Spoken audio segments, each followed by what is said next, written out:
साथियों नमस्कार। साथियों आज का हमारा ज्योतिष का कार्यक्रम मेष राशि वालों के लिए सितंबर 2024 आपके लिए कैसा रहने वाला है। सितंबर के महीने में आपके कौन कौन से सपने पूरे होने वाले हैं। आपका ये सितंबर का महीना कौन सा उपहार लेकर आ रहा है। सितंबर के महीने में कैसा रहेगा आपका व्यापार। व्यापार में फ़ायदा होगा या कोई नई समस्याएं आएंगी। पारिवारिक जीवन कैसा रहेगा। साथियों आर्थिक स्थिति कैसी रहेगी। साथियों सभी लोगों के मन में कुछ विचार रहते हैं कि आने वाला महीना हमारे लिए कैसा रहेगा। साथियों आपके मन के विचारों को देखते हुए आपकी राशि और कुंडली पर पड़ने वाले विभिन्न ग्रहों और नक्षत्रों की चाल को देखते हुए जो महान संतों ने विश्लेषण किया है वो आपको बताने जा रहा हूँ। साथियों अगर संकट मोचन हनुमान जी से सच्चा प्रेम करते हो तो चैनल को सब्सक्राइब कर देना। अगर उनके प्रभु श्री राम जी से सच्चा प्रेम करते हो तो वीडियो को लाइक करके कमेंट बॉक्स में जय श्री राम बिल्कुल मत भूलना। साथियों इसमें आपका कोई पैसा नहीं लगता है। साथियों सबसे पहले शुरुआत करता हूँ नए सुविचार से। साथियों अगर पारिवारिक जीवन से आपको कुछ भी समय मिल जाए तो अच्छे कर्म जरूर करते रहना, क्योंकि कर्म ही प्रधान है और कर्म ही सबसे महान है। आपका एक अच्छा कर्म आपकी फूटी किस्मत को चमका सकता है। आपका एक अच्छा कर्म ब्रह्मा के लिखे हुए अक्षर को भी मिटा सकता है। तो साथियों नमस्कार। साथियों चलिए सबसे पहले हम आपको बता दें कि सितंबर के महीने में मेष राशि वालों का कैसा रहने वाला है पारिवारिक जीवन। साथियों सितंबर का महीना मेष राशि वालों के लिए सामान्य रहने की संभावना दिखाई दे रही है, क्योंकि दूसरे भाव के स्वामी शुक्र महाराज महीने की शुरुआत में छठे भाव में पीड़ित अवस्था में रहेंगे, जिससे पारिवारिक जीवन में कुछ समस्याएं आ सकती हैं। कुछ संपत्ति को लेकर के या परिवार कुटुंब विवाद आपको परेशानी दे सकता है, लेकिन देवगुरु बृहस्पति दूसरे भाव में रहकर इन समस्याओं से आपको बाहर निकालने का रास्ता दिखाते रहेंगे। महीने की शुरुआत में पारिवारिक जीवन में थोड़ा तनाव बना रहेगा, लेकिन उत्तरार्ध में चुनौतियां कम हो जाएंगी। साथियों वहीं पर आपकी स्थितियों में थोड़ा बहुत सुधार होना शुरू हो जाएगा। महीने के पूर्वार्ध में आपकी अगर माता जी हैं तो उनका स्वास्थ्य बिगड़ सकता है, इसलिए उनकी सेहत को लेकर के आप ध्यान रखें। साथियों हालांकि महीने के उत्तरार्ध में उनकी भी सेहत में सुधार आ जाएगा। साथियों अगर आपके परिवार में आपके भाई बहन हैं तो उनसे भी आपकी कहासुनी हो सकती है। इससे भी आपको सावधान रहना होगा। अपनी वाणी पर आपको नियंत्रण रखना होगा। ज़रूरत पड़ने पर वो आपकी मदद भी करेंगे। साथियों अपने परिवार को एक साथ जोड़ने के लिए अपनी वाणी पर आपको नियंत्रण रखना पड़ेगा और ज़रूरत पड़ने पर आप भी उनकी सहायता करें। साथियों अब हम सबसे महत्वपूर्ण चीज़ जानने वाला हूँ कि मेष राशि वालों की कैसी रहेगी आर्थिक स्थिति, यानी रुपया पैसा। साथियों आर्थिक स्थिति को देखा जाए तो सितंबर का महीना आपके लिए खुशियां तो देगा, लेकिन वक्री शनि महाराज अपनी ही राशि कुंभ में एकादश भाव में पूरे महीने विराजमान रहेंगे, जो आपको धन प्राप्ति के लिए दौड़ाते रहेंगे। लेकिन इससे आपकी आमदनी में निरंतरता बनी रहेगी। आपकी दैनिक आमदनी भी अच्छी रहेगी। आमदनी में कोई कमी नहीं आएगी। पंचम भाव में बैठे सूर्य महाराज अपनी ही राशि में रहेंगे, आपको आर्थिक लाभ प्रदान करते रहेंगे। साथियों सरकारी क्षेत्र से आपको लाभ प्राप्त हो सकता है। आपके लिए कुल मिला के आर्थिक क्षेत्र में बहुत ही अच्छा है। यह समय आपकी आर्थिक उन्नति को बढ़ाने वाला होगा, लेकिन द्वादश भाव में पूरे महीने राहु की उपस्थिति का होना आपके खर्चों का भी योग लगातार बनाए रखेगा। साथियों ऊपर से शुक्र भी महीने के पूर्वार्ध में छठे भाव में होंगे, जिससे लगातार खर्चे बने रहेंगे। और महीने के उत्तरार्ध में 16 सितंबर को सूर्य और 23 सितंबर को बुध के बीच छठे भाव में आकर के द्वादश भाव को देखने से आपके खर्चों में तेजी आने की संभावना बनेगी। इसलिए आपकी आमदनी को भले ही बेहतर हो, लेकिन खर्च भी बहुत तेज गति से बढ़ेंगे। आपको इस पर नियंत्रण रखना पड़ेगा। आवश्यक चीज़ों पर ही अपना खर्च बढ़ाएं। साथियों, आर्थिक चुनौतियां आपको परेशान भी कर सकती हैं, इससे भी आपको सावधान रहना पड़ेगा। साथियों, अब हम सबसे महत्वपूर्ण चीज़ जानने वाला हूँ, स्वास्थ्य। सितंबर के महीने में मेष राशि वालों का कैसा रहेगा स्वास्थ्य।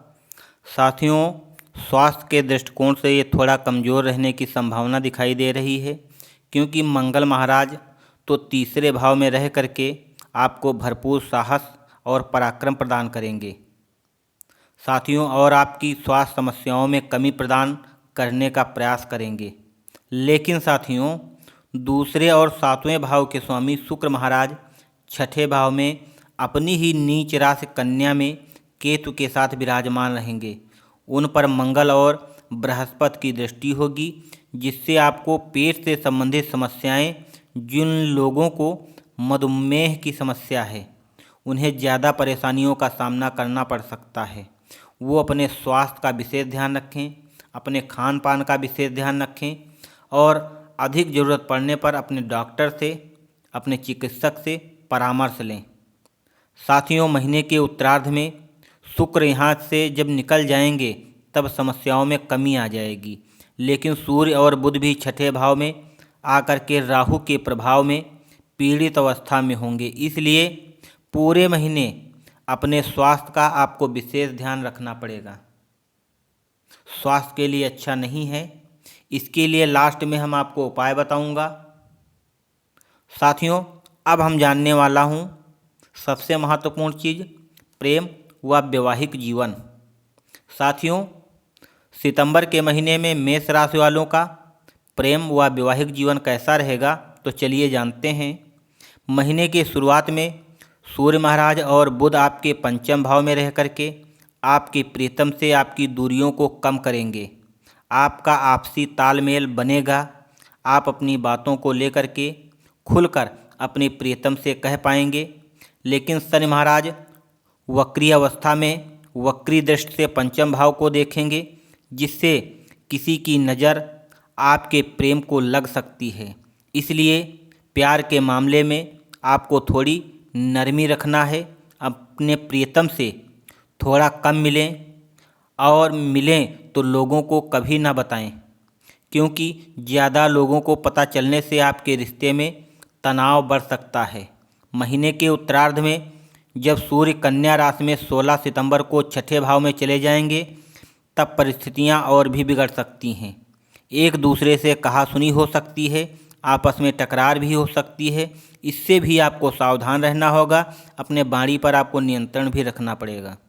बुध महाराज 23 तारीख को आपके छठे भाव में चले जाएंगे, जहां पर सूर्य भी विराजमान होंगे, और इन परिस्थितियों में हल्का सुधार भी होगा। लेकिन आपको कोई ऐसा काम ना करें जिससे समाज में आपको अपमान सहना पड़े। साथियों, अपने जीवन को बेहतर बनाएं और अपने रिश्ते को मर्यादित में रखें। इससे आपका रिश्ता और भी बेहतर चल पाएगा। वैवाहिक लोगों की बात करें तो सप्तम भाव के स्वामी शुक्र महाराज महीने की पूर्वार्ध में पीड़ित अवस्था में छठे भाव में होंगे, जो आपके वैवाहिक जीवन के लिए अनुकूल नहीं कहा जा सकता है। साथियों, इससे आप दोनों के बीच में तालमेल का अभाव रहेगा, लेकिन रिश्तों में गर्मा गर्मी बनी रहेगी। आप एक दूसरे को समझ पाने में भी समस्या होगी। इसका असर आपके पारिवारिक संबंधों पर भी पड़ेगा। लेकिन 18 सितंबर से शुक्र तुला राशि में आपके सप्तम भाव में लौट जाएंगे, जिससे इन परिस्थितियों में सुधार आने लगेगा। आप अपने जीवन साथी से अपनी समस्याओं को दूर करने की बराबर कोशिश करते रहेंगे और उसमें कामयाब भी होंगे। साथियों, संभव है तो आप कुछ भी नए उपहार खरीद कर ला सकते हो, अपने प्रीतम को खुश रख सकते हो। इससे आपका रिश्ता और भी बेहतर बनेगा। साथियों, इसके अलावा भी बहुत से लोग की समस्याएं हैं, जैसे रुपया पैसा को लेकर के, या परिवार में कहासुनी को लेकर के, लड़ाई झगड़ा को लेकर के, या आपके घर में रुपया पैसा नहीं रुकता है, आता है चला जाता है, या आप अधिक कष्टों का सामना कर रहे हो। तो साथियों, आपकी कोई भी समस्या हो, एक उपाय बता रहा हूँ, अगर ये उपाय कर लेते हो तो सारी समस्याओं का आपका अंत हो जाएगा। साथियों, क्या करना है आपको, मंगलवार के दिन अगर आपके पास पड़ोस में कोई मंदिर हो तो मंदिर में आपको जाना है, हनुमान जी को दंडवत प्रणाम करना है। बहुत से लोग हाथ जोड़कर खड़े हो जाते हैं, ये प्रणाम करने का कोई तरीका नहीं है। प्रणाम करने का तरीका है दंडवत हनुमान जी को प्रणाम करें। एक नाम आपको बता रहा हूँ, वो नाम आपको नोट कर लेना है, ओम रामदूताय नमः। ये ऐसा नाम है कि इस नाम में हनुमान जी का नाम भी आता है और उनके प्रभु श्री राम का भी नाम आता है। तो साथियों, इस नाम को नोट कर लेना है। आपको उसी मंदिर में कम से कम 51-108 बार आपको ज़रूर करना है। जो कुछ आपके पास हो, प्रसाद चढ़ाने के तौर पर कुछ ना हो तो शक्ल लेते जाना, वो भी ना हो तो खाली पुष्प समर्पित कर देना। साथियों, अगर ये कर लेते हो तो आपकी फूटी किस्मत चमक उठेगी। अपने परिवार के लिए, अपने लिए, अपने कैरियर के लिए अगर सप्ताह में आधे घंटे का समय नहीं निकाल सकते हो तो ये वीडियो मत देखना। साथियों, अगर ये वीडियो अच्छा लगा हो तो अपने दोस्तों में भी शेयर कर देना और कमेंट बॉक्स में जय श्री राम लिखना बिल्कुल मत भूलना, क्योंकि इसमें आपका कोई पैसा नहीं लगता है कि आपको सोचना पड़े। साथियों, इसी के साथ में आपका छोटा भाई मुकेश शास्त्री आपसे विदा लेता है और मिलता हूँ आपको हम किसी अगले नॉलेज भरे वीडियो में अगली रात के साथ में। तब तक के लिए जय श्री राम दोस्तों।